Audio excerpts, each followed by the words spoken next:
Assalamu alaikum my dear students. Welcome in online biology class.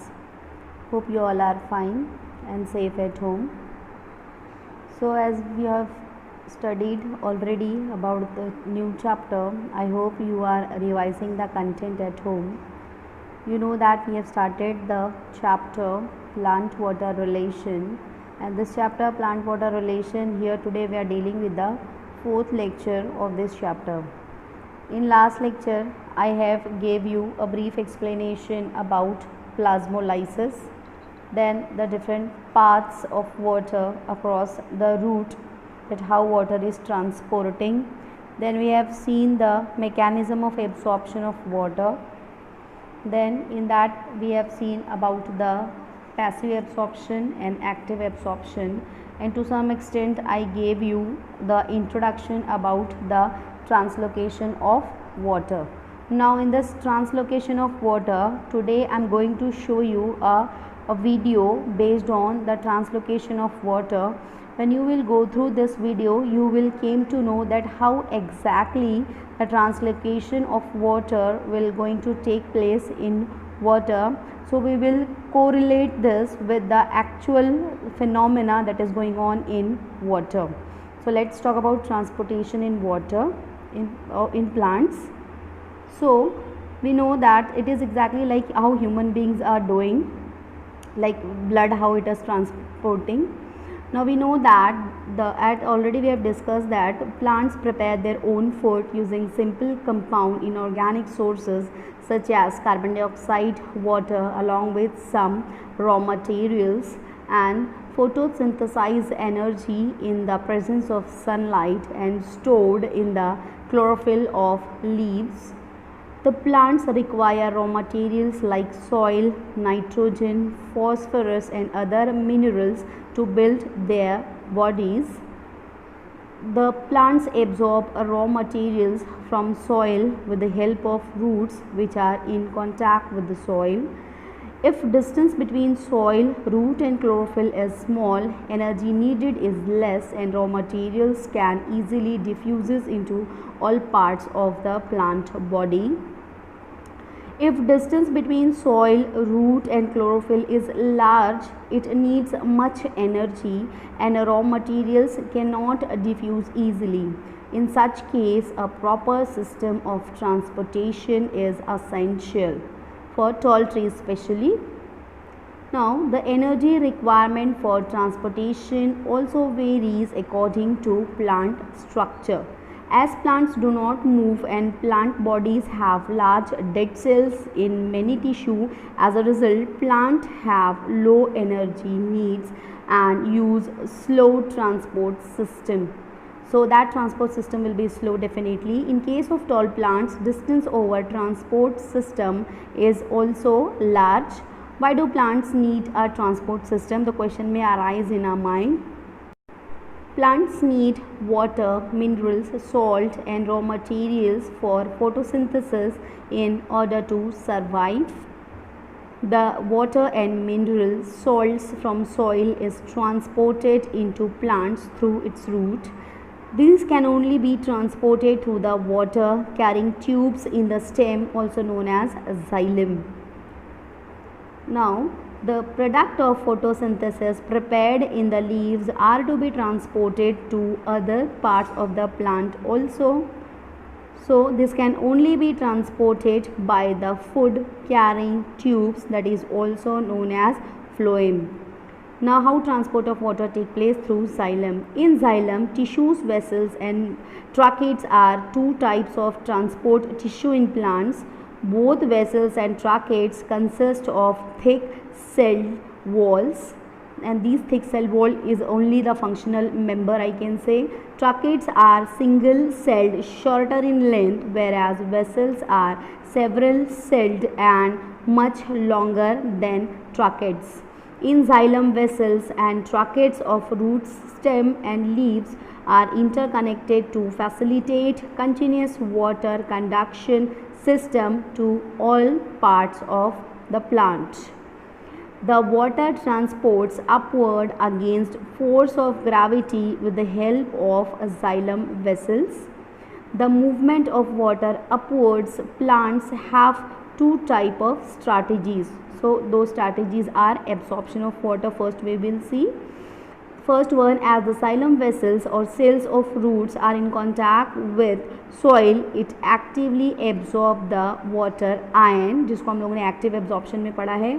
When roots is in contact with the soil, soil has more concentration of water and root has less concentration. Obviously a differentiation in concentration of ions is present in between the root as well as in the soil. So this may also results in differentiation. So to balance the difference in water ions between roots and soil, water moves into root, which means a steadily or continuous movement of water into xylem of roots, which creates column of water that is steadily pushing towards the upside or upward. In xylem, the flow of water is bulk flow and negative pressure facilitates movement of water and minerals into the roots. So how the transpiration of water will take place? Transpiration is nothing but evaporation of water molecules from stomata of leaves into atmosphere. Stomata are the guard cells, you are aware about it.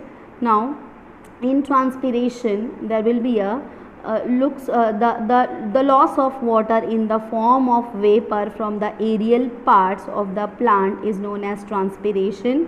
The loss of water molecules or evaporation of water molecule through leaves create a suction or a root pressure that pulls water upwards through xylem cells of root. That suction I've already spoke about.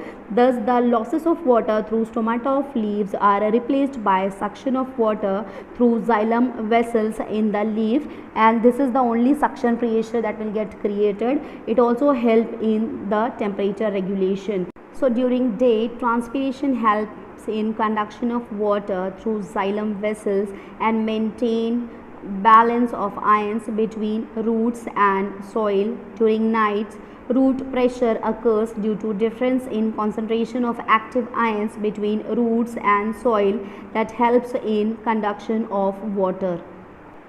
So hope you might have understood that how translocation of water is going to take place in the plant. Now certain theories are based on such a translocation of water. So just have a look on these theory.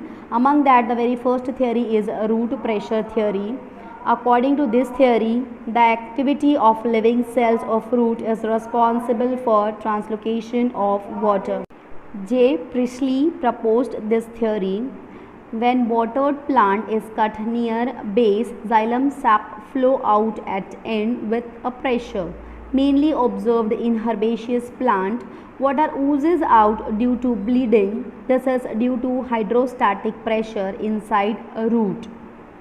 A root pressure, that is also called as root pressure, appears due to osmotic pressure. Now if root is supplied with isotonic or hypertonic solution, root pressure will disappear. As water absorption by roots is constant and continuous process, a hydrostatic pressure is developed in the living cells of cortex of root. This is termed as root pressure by S. Hales. It is due to root pressure, water along with dissolved minerals is not only forced into xylem, but it is also conducted upwards against the gravity.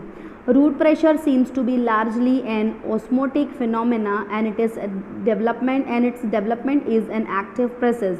The value of root pressure is +1 to +2 bars, which is enough to pump water to a height of 10 to 20 meters.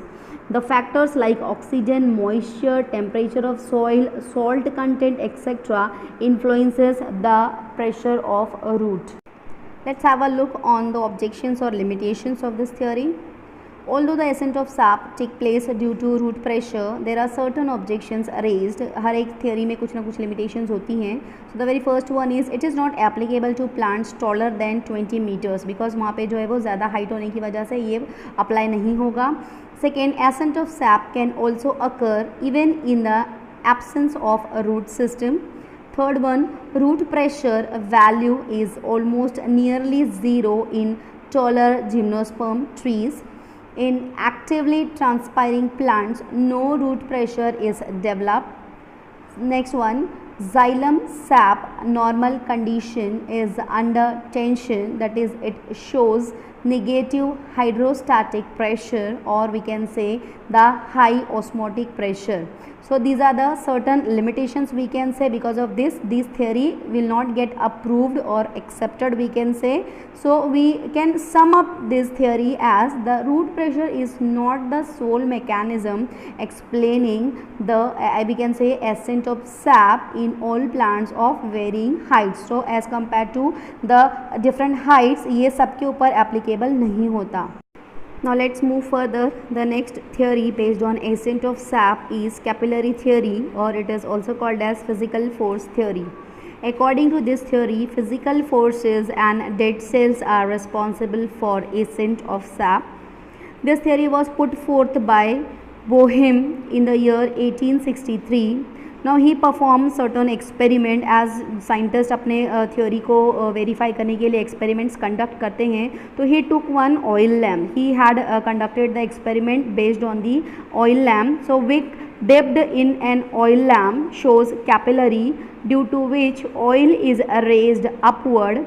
So here in this way he showed that as soon as we dip the capillary into the oil, the level of the oil inside the capillary will raised up. तो उसको उसने जो है वो capillary action से relate करने की कोशिश किया कि जिस तरीके से लैम्प में वाटर ऑयल का कंटेंट लेवल बढ़ गया, उसी तरीके के प्लांट में भी होता है. हम लोग इसको वाटर में भी बहुत ईजीली हम लोग देख सकते हैं that we can take a capillary and if we will dip it into the water, तो वाटर का जो लेवल है उसके से ज़्यादा लेवल जो है वो कैपिलरी में हमको नज़र आता है. तो इस तरीके से जो है हम लोग ये इसमें बता सकते हैं कि यहाँ पे कैपिलरी एक्शन होता है. जबकि सेम वे में अगर मर्क्यूरी में देखेंगे तो उसका लेवल जो है वो कम हो जाता है बिकॉज ऑफ द विस्कोसिटी, क्योंकि उसकी थोड़ी थिकनेस या डेंसिटी उसकी ज़्यादा होती है.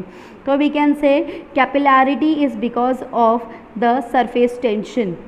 Why? Because the conduction of water in a straw dipped in water is raised to certain height because of capillarity, and that is the reason the height to which water is raised depend on the diameter of the straw. ये diameter के ऊपर भी बहुत ज़्यादा depend करता है.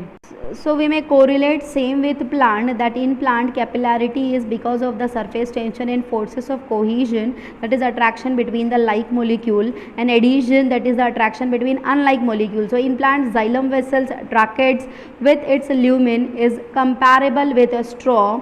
Now water column exists because of combined cohesive and adhesive forces of water and xylem wall. So due to capillarity यही सब कुछ जो है वो प्रोसेस होता है, and it is because of capillarity water is raised or conducted upwards against the gravity to few centimeters only. तो इसी तरीके से कैपिलरी एक्शन की वजह से और we can say physical force की वजह से वहाँ पे वाटर का ट्रांसपोर्टेशन जो है वो पॉसिबल हो पाता है, और सर्टन हाइट तक सेंटीमीटर्स तक, फ्यू सेंटीमीटर्स तक ही जो है वो ग्रेविटी के अगेंस्ट में चूँकि उसको जाना होता है, इसीलिए certain centimetres, few centimetres only it can travel because it has to travel against the gravity. Next we will talk about the limitations of capillary theory. So the first one, capillary tube. Here the xylem must be continuously and completely hollow from one end to the other end, but tracheids in the xylem show closed end wall because water को continue flow होना चाहिए यहाँ पे. Next one, the water end of capillary tube, that is xylem, must be in direct contact with soil water. However, there exists a barrier of root cortex between xylem and soil water. तो इस वजह से भी continuous flow जो है वो water का नहीं हो पाता. Next one, narrower the capillary tube, greater is the height to which water column is raised. तो जैसे हमने देखा था जितनी पतली कैपिलरी होगी उतना ज़्यादा उसके अंदर जो है वो वाटर का कॉलम रेज्ड हो जाता है. Thus taller trees should show xylem vessels with very narrow bore, और we can say उसका diameter जो है वो बहुत कम होता है. However, in nature the tall trees show xylem vessels that is having wider bore, or we can say diameter. तो जितना tall tree होगा उतना ज़्यादा उसका diameter होगा. तो इस वजह से भी जो है वो कैपिलरी एक्शन वहाँ पे क्रिएट नहीं होने पाता, और because of the failure of capillary action capillary theory जो है वहाँ पे अप्लाई नहीं हो पाती. So here also we can conclude that the wholesome mechanism जो भी यहाँ पे है इसका एसेंट ऑफ सैप के ज़रिए जो भी एक्सप्लेन किया गया है. So it cannot be the sole mechanism to explain ascent of sap in all the plants of varying height. यहाँ पे भी हम लोग बोलेंगे कि हाइट के हिसाब से ये थियोरी उसके ऊपर अप्लाई नहीं होती. सो टिल नाउ अब तक हम लोगों ने जो दो थियोरी देखी that was not widely accepted, but हमको अब ऐसी थियोरी देखनी है जिसको वाइडली एक्सेप्ट किया गया. Yes, so the next theory is cohesion tension theory और it is also called as transpiration pull theory. So this is presently widely accepted theory explaining ascent of sap in plant.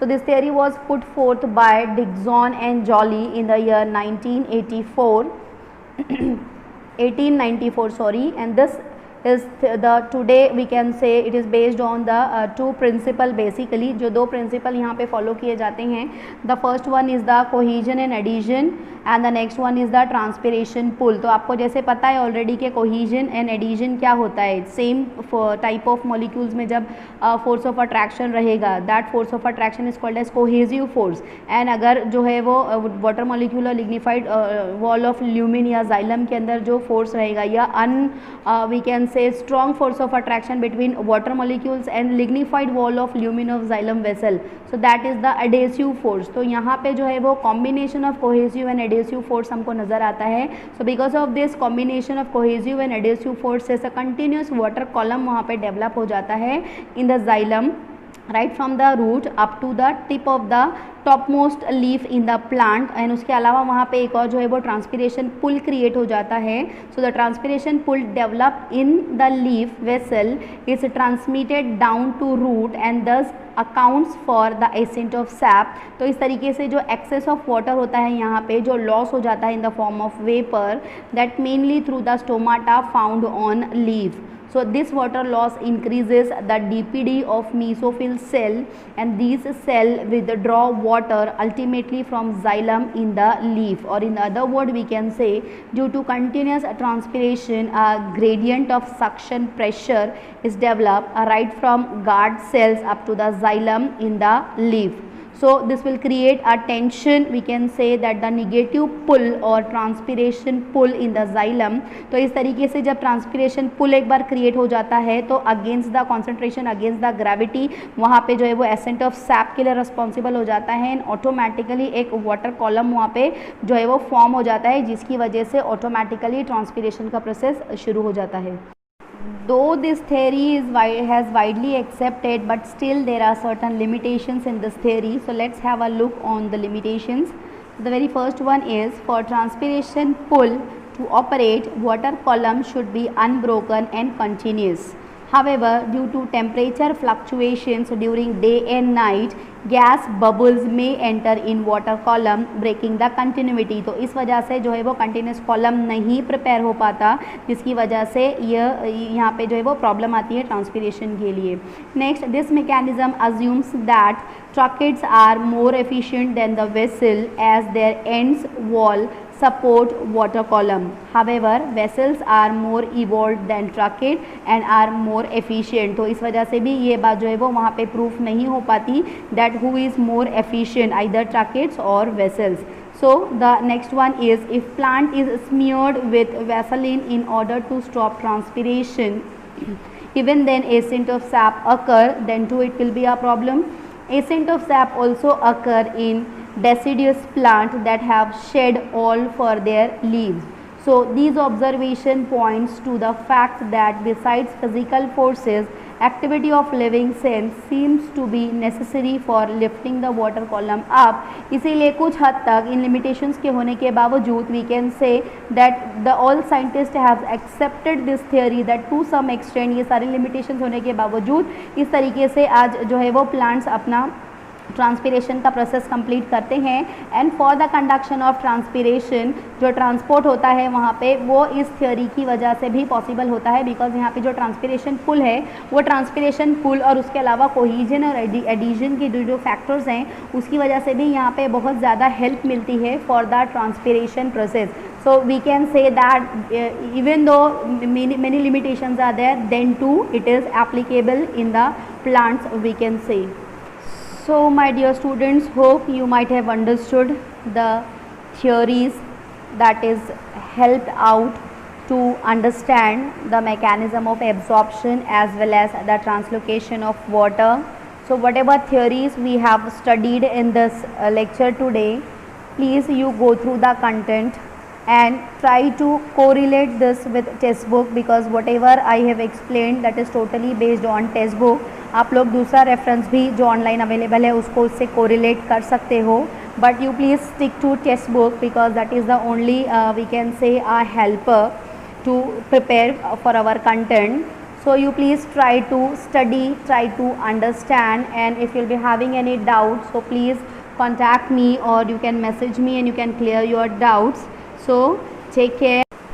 Many more interesting things we have to study in this chapter. So till now, take care. Assalamu alaikum.